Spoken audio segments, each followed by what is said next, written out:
Bonjour à toutes, bonjour à tous, bienvenue dans ce Read Club spécial chronologie Batman.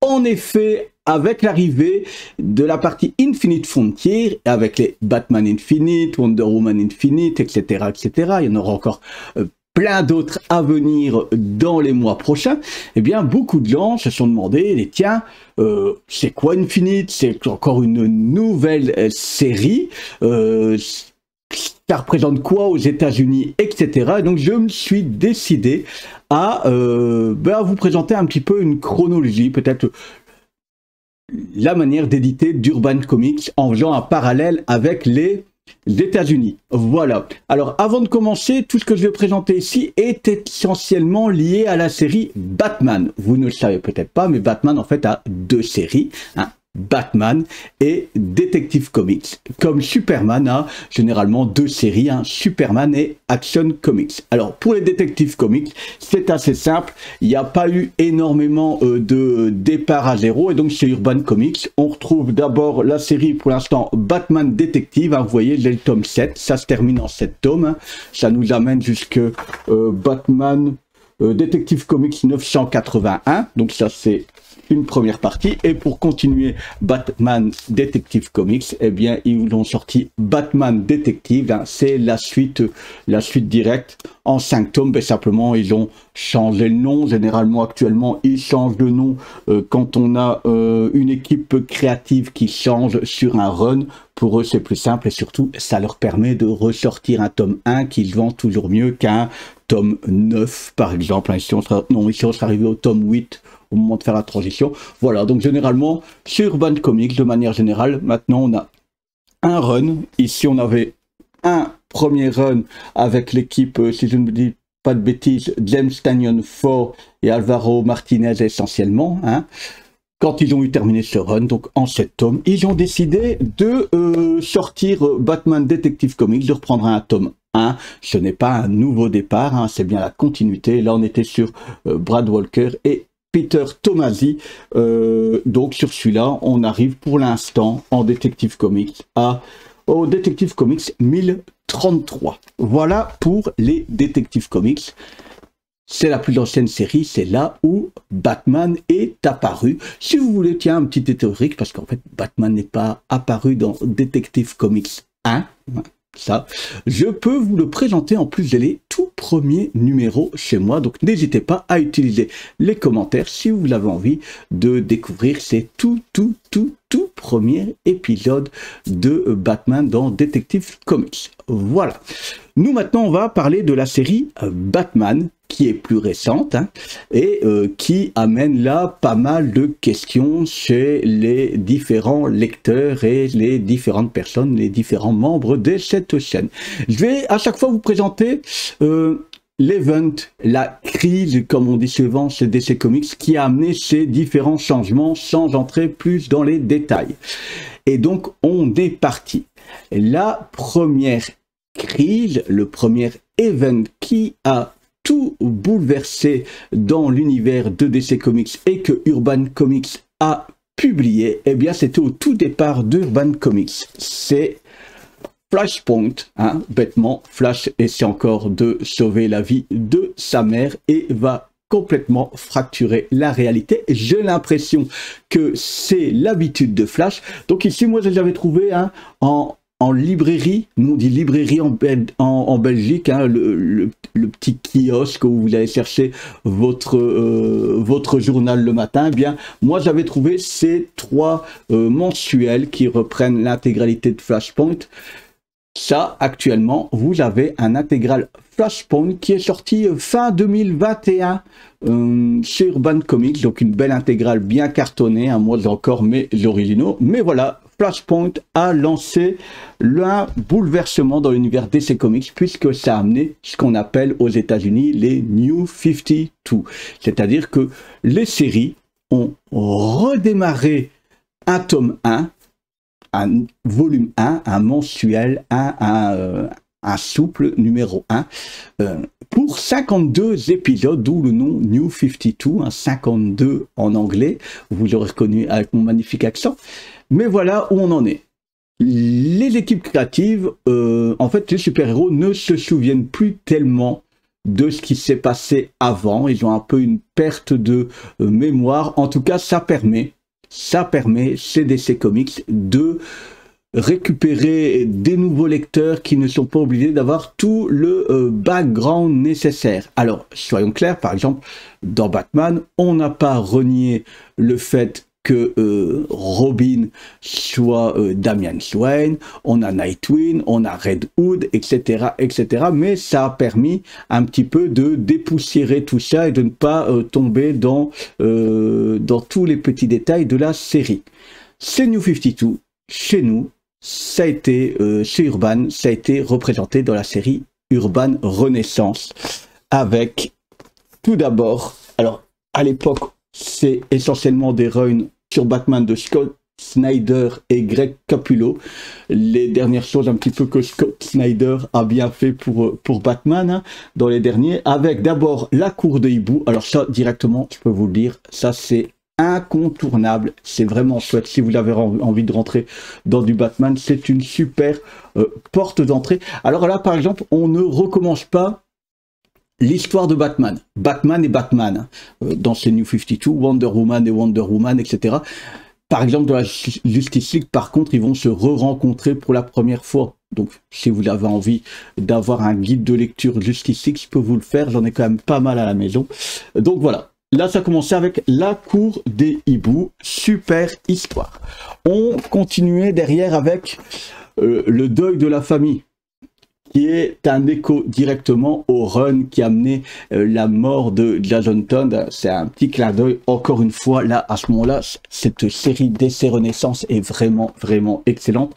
Et puis, l'équipe Snyder Capullo se permettent de faire un Batman l'an 0, où ils vont prendre le tout début, le retour de Batman à Gotham City. Hein, donc ça se passe bien dans le passé.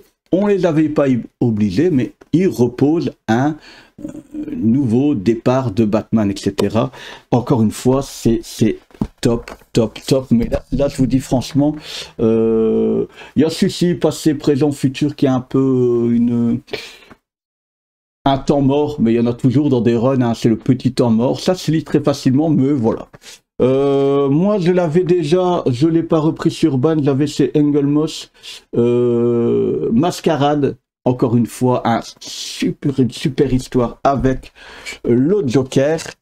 Et puis, on est sur la relève, première et deuxième partie, en deux parties.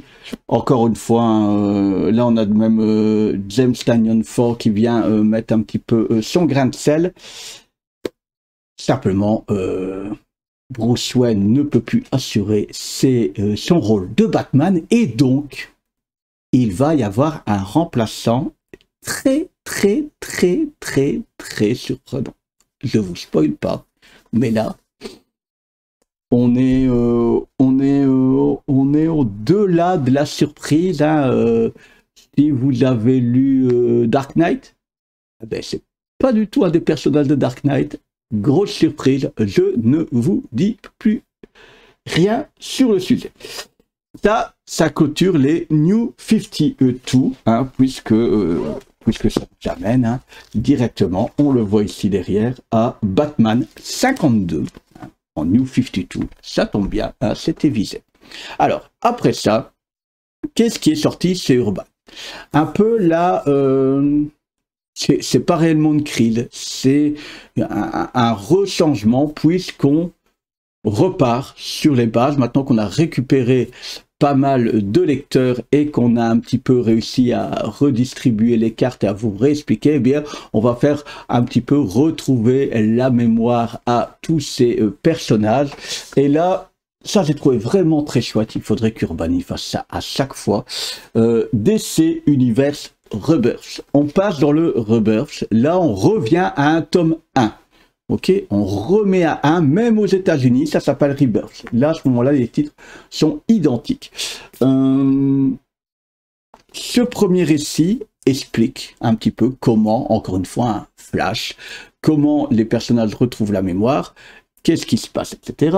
Mais surtout, dans cet épisode-là, vous allez avoir un numéro 1 de chaque série. C'est-à-dire que dans ce tome, vous allez retrouver, en plus de cette histoire magnifique, on avait beaucoup de choses.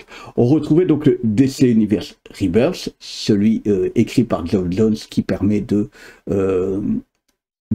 faire le lien entre cette nouvelle ère, les New 52 et l'ère Rebirth. Et puis on trouve du coup Flash Rebirth numéro 1, Nightwing Rebirth numéro 1, les Titans numéro 1, Superman numéro 1, Wonder Woman 1, Justice League, là on retrouvait Green Lantern Corps Rebirth 1, Green Lantern 1, Justice League 1, Aquaman 1, Cyborg 1, Green Arrow, Suicide Squad, Deathstroke, Hellblazer, Batman, Batman Beyond, Red Hood et les Outlaws, Batgirl et les Birds of Prey, Supergirl, Blue Beetle et Teen Titans.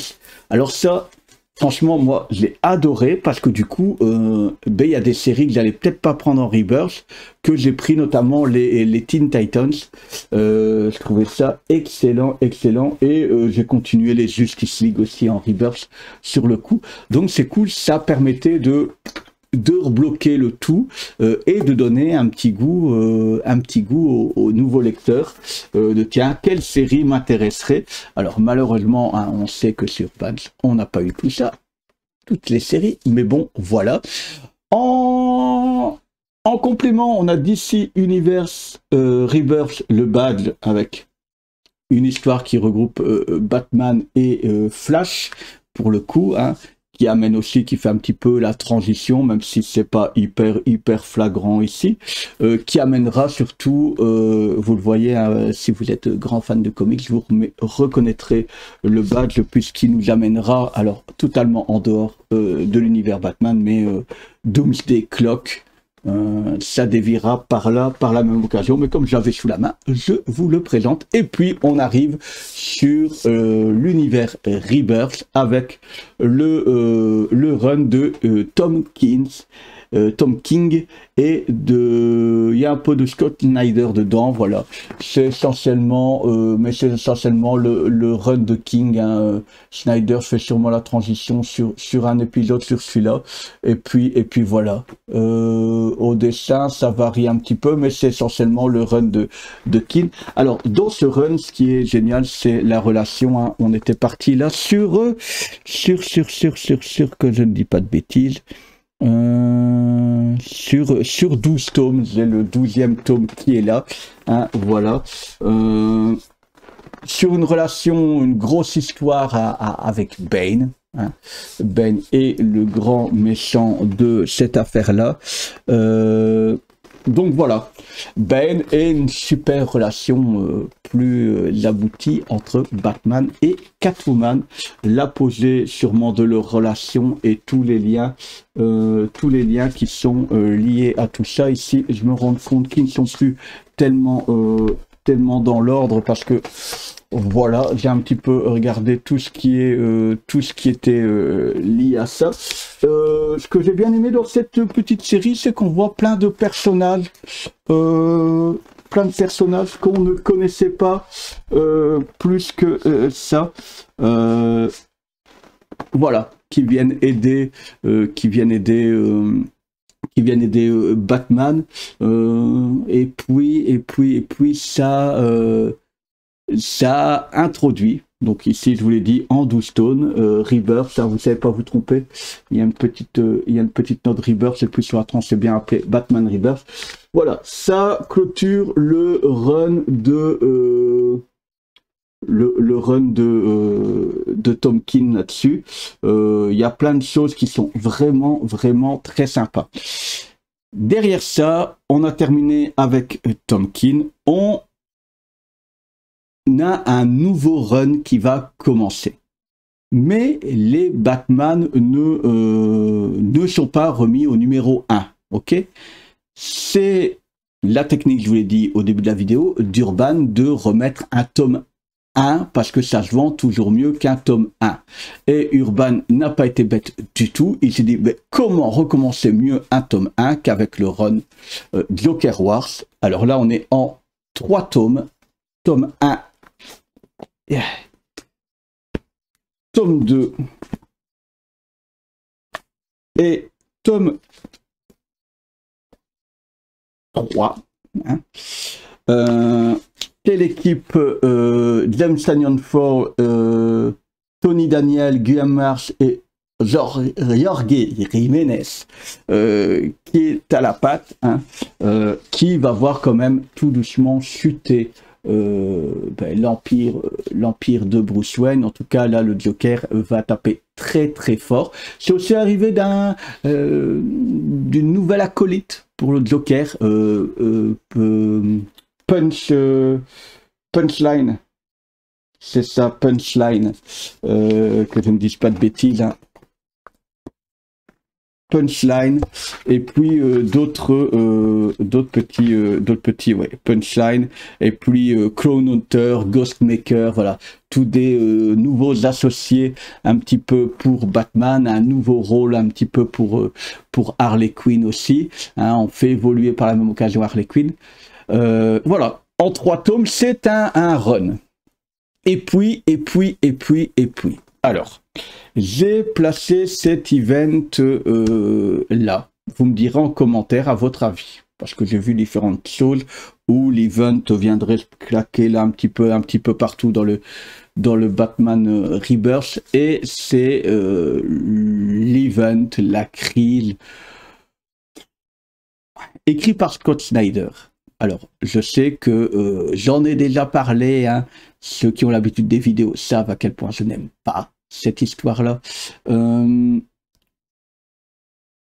C'est écrit par Scott Snyder, ça a été apparemment commandé par Scott Snyder. Alors je me dis comment un gars qui a écrit La Cour des Hiboux et d'autres, toute la partie là, Renaissance, New 52, qui a quand même fait des choses aussi, des one-shots, des histoires avec début, milieu, fin, pour Batman et même pour d'autres choses, hein, de la Justice League de temps en temps, etc.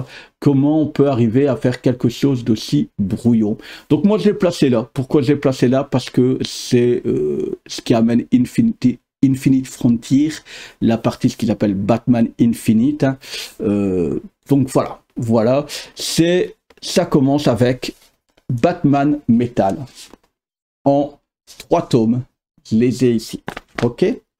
Donc par Scott Snyder. Bon, là, accrochez-vous, parce que l'histoire de Snyder va se diviser en 2 branches. Une branche centrée sur Batman, mais surtout sur un personnage qui s'appelle le Batman qui rit. Ok? Le Batman qui rit, c'est ce personnage qui est franchement excellent. Mais pourquoi avoir été mettre toute cette histoire compliquée autour? Je n'aurai jamais la réponse. En parallèle de ce Batman qui rit, genre je l'ai là, il y a No Justice, ça c'est de la Justice League, hein, qui est là au-dessus, ok? Après No Justice, le Batman qui rit c'est un tome, No Justice c'est un tome. Mais après No Justice, moi je ne l'ai pas acheté, je ne l'achèterai peut-être qu'en occasion, et encore, il y a 4 tomes d'une série qui s'appelle New Justice, ok? Un tome de Batman qui rit, un tome de No Justice, mais derrière il y a New Justice qui suit en 4 tomes. Ok, quand on arrive en parallèle, il y a le Batman qui rit les infectés. Ok, je vous avoue que dans tout le bazar, il y a le Batman qui rit et le Batman qui rit les infectés qui est le plus intéressant. Après c'est un petit peu le bazar pour moi, là ça reste clair. Bon, bref. On a du côté de Batman, donc le Batman qui rit, oui, les infectés, et puis au-dessus en parallèle, chez Justice League, on a Doomwar. Ok, Doomwar, c'est un énorme pavé du côté de la Justice League. À ça, Scott Snyder a décidé de relier les deux en faisant une association de méchants improbables, et c'est expliqué dans le début dans Doomwar épilogue en un tome. Alors là, ce qui est pratique là-dedans, dans Doomwar épilogue, c'est que, alors vous savez le retrouver facilement sur le site d'Urban, mais on a la petite fresque qui vous explique, vous voyez ce que je vous ai expliqué, Batman Metal 3 tomes, No Justice, New Justice 5 tomes au total des 2 séries, le Batman Kiri, un tome, Batman Kiri, les infectés, un tome, le gros pavé Doumoire, Doumoire épilogue, pour arriver enfin à Batman Death Metal en 4 tomes. Pourquoi 4 tomes? Il y a tous les tie-in, les petites annexes, etc. Alors c'est peut-être ça qui des fois fout un petit peu le bordel, parce qu'on oublie peut-être la lignée totale de l'histoire. Et le dernier tome, ça c'est une couverture un peu plus, une variante cover que j'ai trouvé. Voilà. Donc il y a tout dedans. Je sais que c'était sorti aussi en version où c'était juste la partie death metal sans les tie-in, et ça représentait des groupes de hardcore metal à côté de ça. Donc voilà, si vous préférez juste avoir juste les différentes parties, parce qu'au final il me semble que c'est 7-8 volumes à des death metal, 7-8 épisodes. Ouais, c'est ça. Death Metal, c'est au total, là on était sur le 6e et le 7e. Donc c'est 7 épisodes, pas plus. Et vous voyez, nous, ça fait 4 gros tomes parce qu'il y a vraiment tout dedans. À la limite, le tie-in, j'ai préféré les tie-in parce que du coup, c'était plus clair. Pour moi, c'est plus clair derrière ça. À tel point, on sait que ça a été un petit peu le bazar, parce que est sorti ici récemment DC Infinite Frontier. Et en fait, DC Infinite Frontier, c'est correct, c'est bon, j'ai passé un bon moment, mais surtout, en fait, ça m'a permis de comprendre ce que j'ai lu là. Donc dans les vous imaginez, 3 tomes de Death Metal, plus Batman Kiri, Batman Kiri les infectés, plus les 4 tomes, donc ça, allez, on va dire que moi, de ce que j'ai lu, ça m'a permis d'éclaircir plus de 10 tomes que j'ai lus. Je trouve pas ça normal. Mais en tout cas, j'ai envie de dire, ça remet l'église au milieu du village. On a ici au scénario Joshua Williamson, James Tynion Form, Scott Snyder, Brandon Thomas, etc., etc. Du coup, il y a plusieurs choses qui sont arrivées grâce à ça. Alors, moi, je vais le prendre dans l'ordre de lecture, pas dans l'ordre des sorties, parce que pendant le confinement, ils ont décidé de sortir une série Future State. Il y a eu 2 volumes de Batman, ok, qui est un futur assez proche, puisque ça ramène le Batman de 2024. Qu'est-ce qui se passe en 2024? Donc il y a un trou dans l'histoire entre Death Metal et Future State, comme étant un futur possible. Bon, en tout cas, dans la chronologie, après DC Infinite Frontier, vous avez le nouveau run qui est mis sous la série DC Infinite Batman, un nouveau tome 1 avec l'équipe James Tynion Ford et Jorge Jiménez. Voilà, alors ce n'est pas encore une fois une remise à zéro pour les États-Unis, hein, vous comprenez bien. On est ici sur Batman 106 à 111, ok. Et il nous note aussi DC Infinite Frontier 0. Pourquoi? Parce que tant dans celui-là que dans celui-là, on va retrouver les premières pages de l'histoire de Batman, de ce nouveau run, ok. Alors, qu'est-ce que ça sent? C'est que tout d'un coup, il y a plus un multiverse, mais un omniverse. Enfin, c'est très compliqué. Moi, tous les trucs d'univers parallèles, franchement, je me demande encore des fois pourquoi je les lis. Pourquoi il faut se casser la tête à faire des choses aussi compliquées juste pour changer des statu quo. En tout cas, voilà, le nouveau run. Donc, ce n'est pas une remise à zéro aux États-Unis. C'est encore une fois, mais, comme je vous l'ai dit chez Urbans, l'occasion de faire un nouveau numéro 1 pour essayer de raccrocher certains lecteurs. Alors, est-ce qu'on peut le lire là directement, oui ou non?